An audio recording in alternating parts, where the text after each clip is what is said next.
মই ৰাইজৰ সেৱা কৰিবলৈ দৰমহাৰ কাৰণে অহা নাই।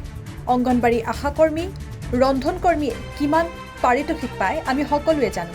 তেওঁলোকক আমি ভাতে মাৰিছোঁ, অথচ আমাৰ জনপ্ৰতিনিধিসকলে দৰমহা বৃদ্ধিৰ কথা চিন্তা কৰিছোঁ। বিধায়ক মন্ত্ৰীৰ দৰমহা বৃদ্ধিক লৈ এনেদৰে প্ৰতিক্ৰিয়া প্ৰকাশ বিধায়ক অখিল গগৈ। অসমৰ কৰ্মচাৰীবিলাকৰ পেঞ্চন নিদিবৰ কাৰণে সিদ্ধান্ত লৈছে। নতুন পেঞ্চন স্কিমলৈ আহি গৈছে। এতিয়া কোনো স্থায়ী পেঞ্চন, পুৰণি পেঞ্চন ব্যৱস্থা নাই।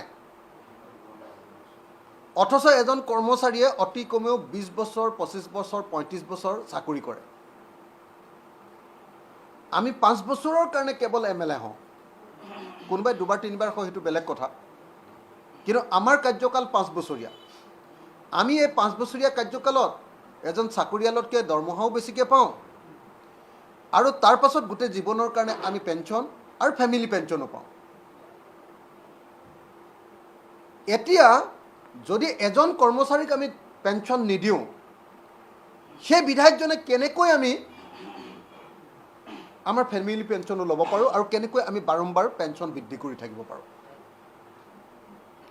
সেইকাৰণে মই ভাবোঁ যে অসম বিধানসভাত অচিৰে যদি অসমৰ বিধায়কবিলাকৰ দৰমহা বঢ়াব লাগে, অসমৰ সকলো কৰ্মচাৰীৰ দৰমহা বঢ়াব লাগে, আৰু অসমৰ বিধায়কসকলৰ পেঞ্চন যদি বৃদ্ধি কৰিব লাগে, অসমৰ সকলো কৰ্মচাৰীও পেঞ্চন বৃদ্ধি কৰিব লাগে, আৰু অসম চৰকাৰে অন্যান্য মানুহৰ ধৰক অৰুণোদয় আঁচনিত পইচা দিয়ে, অৰুণোদয় আঁচনিত 1250 টকা দিয়ে, সেইটো বৃদ্ধি কৰিব লাগে। তেতিয়াহ'লে বৃদ্ধ পেঞ্চন মাত্ৰ 250 টকা দিয়ে, সেইটোও বৃদ্ধি কৰিব লাগে। বিধৱা পেঞ্চন মাত্ৰ 300 টকা দিয়ে, সেইটোও বৃদ্ধি কৰিব লাগে। অংগনবাড়ী কৰ্মীবিলাকে কিমান কম পইচা পায় আপোনালোকে সকলোৱে জানে। আশা কৰ্মীবিলাকে কিমান পইচা কম পায়।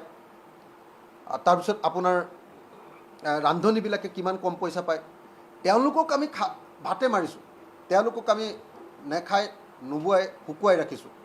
অথচ আমাৰ জনপ্ৰতিনিধিবিলাকে কেৱল দৰমহা বৃদ্ধিৰ কথা চিন্তা কৰিছোঁ।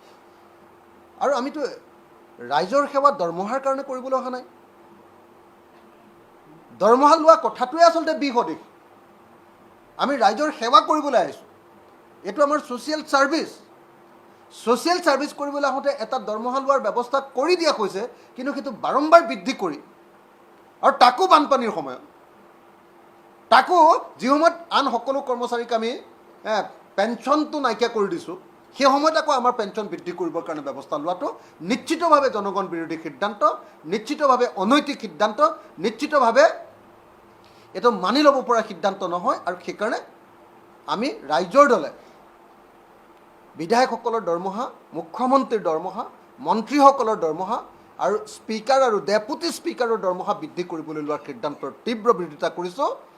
আৰু বিধায়ক হিচাপে অসম বিধানসভাতো ইয়াৰ বিৰুদ্ধে প্ৰবল প্ৰতিবাদ গঢ়ি তোলা হ'ব। এই কথাও অসমবাসী ৰাইজক আমি প্ৰতিশ্ৰুতি দিছোঁ। নিউজ ডেস্ক, সুৰপথাৰ প্লাছ।